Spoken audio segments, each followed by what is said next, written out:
everybody. Sean O'Kane here with Chip Estimate TV. We're at the TSMC OIP Forum 2013 right. here in downtown San Jose. My guest is Paul Cunningham, Vice President of R&D. Thank you for joining me. Welcome.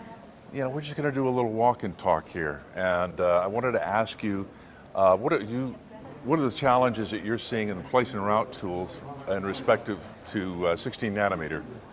Yeah, so big changes, Sean, actually, as industries move to 16. 10 years ago, we were all grappling with the wires not scaling with the transistors, and we were worried about the wire capacitances. Mm-hmm.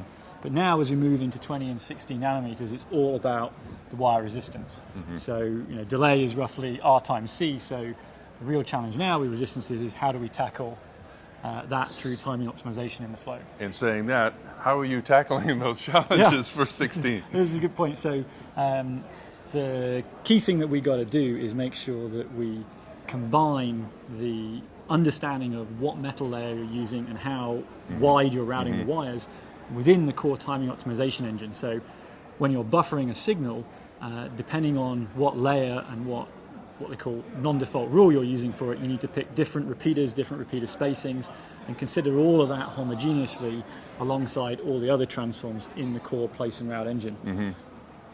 No, that's very interesting. What other significant changes are you seeing over the next few years?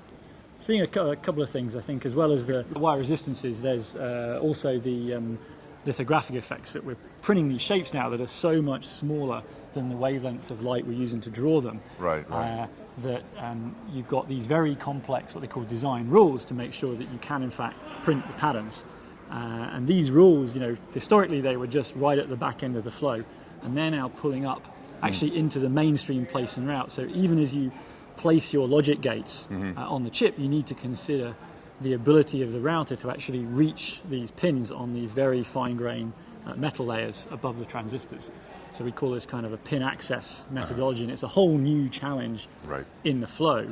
And if we're not careful, actually, if we don't get it right, then it really impacts the viability of the node, because you just can't put enough transistors at the higher densities. Mm-hmm.